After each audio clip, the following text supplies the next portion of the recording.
Je m'appelle Nicolas Delval, je suis technicien coordinateur chez EDF Renouvelables.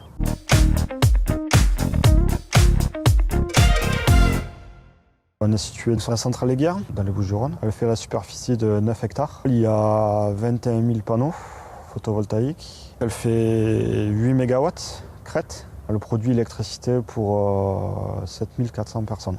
Ma mission principale est de m'assurer du fonctionnement des centrales photovoltaïques que dispose EDF Renouvelables sur la région PACA. Cela passe par de la maintenance préventive et corrective, mais aussi la mise en place d'améliorations continues. En tant que coordinateur, j'ai aussi pour mission de seconder mon responsable sur la gestion des techniciens de maintenance sur la zone PACA. Cela passe par la préparation des interventions, la gestion des stocks de pièces et l'entretien du matériel que nous disposons sur l'antenne. Alors si on est dans le cadre d'un dépannage, on a la supervision qui nous avertit comme quoi il y a quelque chose qui est à l'arrêt. Et du coup, nous on intervient sur site pour voir pourquoi c'est à l'arrêt, quel est le problème. Et si jamais on doit remplacer une pièce, ou on commande la pièce, ou on l'a en stock. Et là après on prévoit une intervention pour le remplacement. On est souvent à l'extérieur. En gros, sur une semaine de 5 jours, on est 4 jours à l'extérieur et on garde une journée pour faire tout ce qui est rapport, devis, enfin, de l'administratif. Ou entretien du matériel qu'on a sur l'antenne. On a des stocks de panneaux, de pièces de rechange. Il faut s'assurer qu'elles soient en bon état, qu'elles soient rangées, qu'on a bien le nombre qu'il faut par rapport au stock inscrit informatiquement. Pour être technicien, ouais, il faut avoir un bac plus 2 ou bac plus 3. Et c'est possible dans l'électricité, l'électrotechnique, la maintenance sur les systèmes de production ou la maintenance industrielle. EDF Renouvelable est en partenariat avec le lycée Dioda de Nîmes et l'école NR basée à Marseille, au sein desquels on développe des parcours pour se former au métier de technicien de maintenance. Ensuite, il faut être dynamique et autonome, avoir le sens de l'analyse, avoir le sens du travail en équipe, il faut être à l'aise avec l'informatique et surtout après il faut connaître et respecter les règles de sécurité.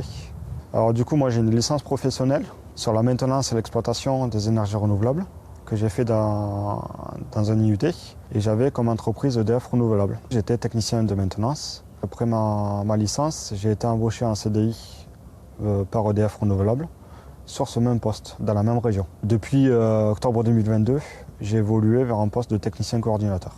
Alors quand on est technicien de maintenance, on peut évoluer vers un poste de technicien coordinateur comme moi, éolien ou PV. On peut évoluer vers de l'analyse IDC, ou encore technicien support terrain, avec une expertise en électricité, en automatisme ou en mécanique. Quand je suis rentré en 2012, les centrales étaient conçues avec des onduleurs centraux, de l'ordre de plusieurs centaines de kilowatts. On avoisinait même le mégawatt. Et maintenant, la conception a un peu changé.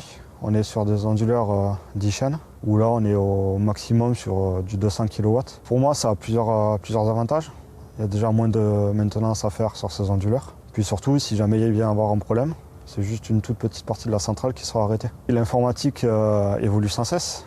Du coup, il faut s'adapter à ces évolutions. Parce que maintenant, tout est géré informatiquement, que ce soit le pilotage des centrales, la gestion des stocks ou même le côté administratif. On a souvent des formations, donc maintenant c'est bien souvent à distance, ça dure une journée. Déjà, tous les 2 ans, on fait les habilitations électriques et les travaux en hauteur.